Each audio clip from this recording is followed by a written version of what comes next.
homem do armário. Isso foi compartilhado por uma mulher em um fórum americano de relatos paranormais. Ela conta que, por volta de quando ela tinha 6 anos, descobriu que o armário do corredor da sua casa tinha uma porta que não fechava direito. Ficava sempre um pouquinho aberta. E foi ali, naquele espaço escuro, entre as roupas penduradas e as caixas empilhadas, que ela conheceu Ralph. Ela descreve Ralph como um homem velho, de cabelos brancos, sempre com o mesmo uniforme azul, gentil e paciente. O tipo de pessoa que te ouve de verdade, sabe? Depois da tarde, depois da escola, ela ia até o armário e contava tudo pra ele. As brigas com as colegas, as notas da semana, o que ela tinha sonhado. Ralph ouvia tudo, sempre com um sorriso no rosto. Isso durou mais de um ano, até que a mãe descobriu e ficou perturbada de ver sua filha conversando sozinha dentro de um armário escuro, toda a tarde. Então a proibiu, disse que era coisa de criança e que ela já estava passando dos limites. A menina tentou explicar que Ralph era real e que ele estava lá e que ela podia vê-lo, mas a mãe não quis ouvir, falou para ela parar com aquilo. Com o tempo, ela parou e Ralph foi ficando cada vez mais distante, até ficar só na memória, quando virou só uma lembrança de infância. Décadas depois, já adulta, ela foi com a família em uma reunião de moradores do bairro. O tipo de evento chato, que só quem vai porque não tem como recusar. A reunião aconteceu na Câmara Municipal local, um lugar que ela nunca tinha entrado antes, e foi lá, pendurado na parede do corredor de entrada, que ela viu uma placa. Era uma homenagem, uma foto em preto e branco, de um homem de uniforme azul, cabelos brancos e sorriso gentil. A placa dizia: ele era um carteiro que tinha sido atropelado por um caminhão enquanto entregava correspondências na rua onde ela morava. O nome na placa era Ralph Maple. Ela ficou parada olhando por um longo tempo, porque Ralph havia morrido anos antes dela nascer. E passou mais de um ano tendo conversas diárias com alguém que, pela lógica do mundo, simplesmente não poderia estar lá.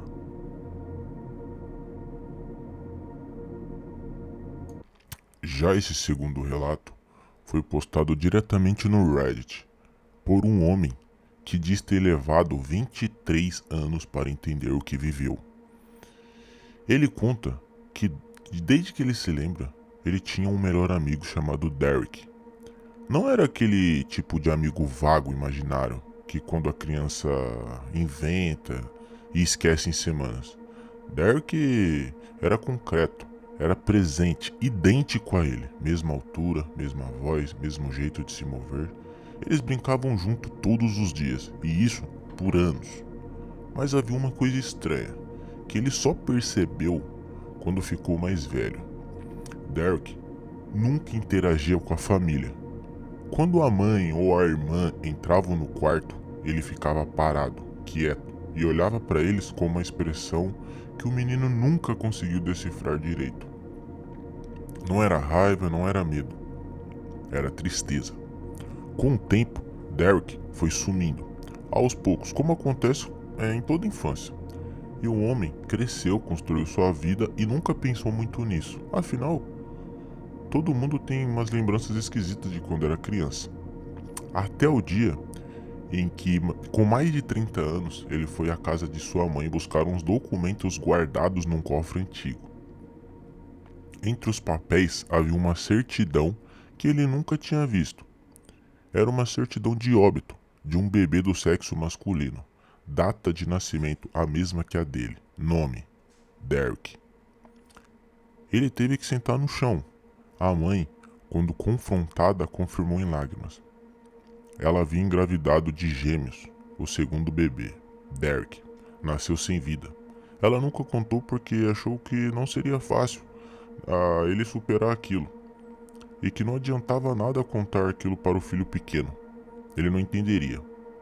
O que ela não sabia é que os dois haviam se encontrado de qualquer forma e que o irmão que morreu no parto passou anos tentando entender o porquê sua família nunca o via.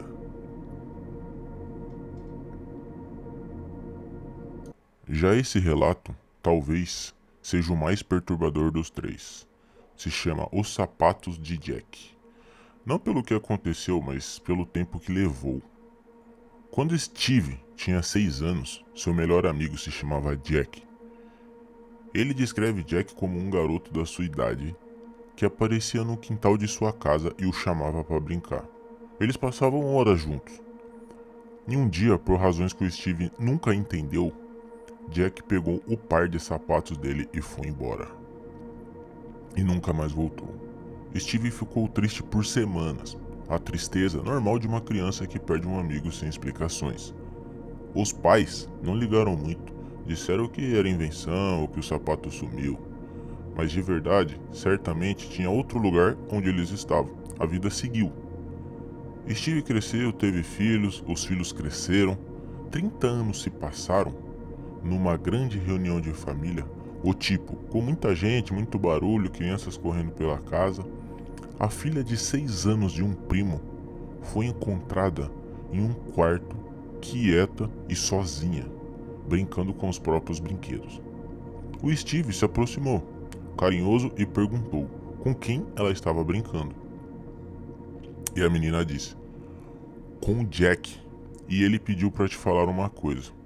Steve sentiu o sangue gelar naquela hora e perguntou o que era.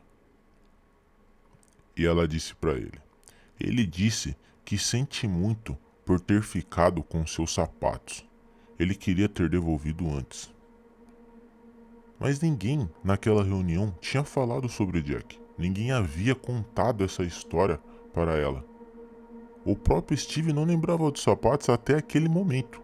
Mas Jack se lembrava, e Jack ainda estava lá. Essas histórias são histórias reais, histórias contadas por usuários em fóruns, tá? Espero que vocês gostem. São histórias curtas, mas é uma série de histórias reais que eu venho trazendo. Espero continuar com elas. Comente o que você achou, quais são as suas experiências paranormal, quem sabe elas não viram história em algum canal por aí.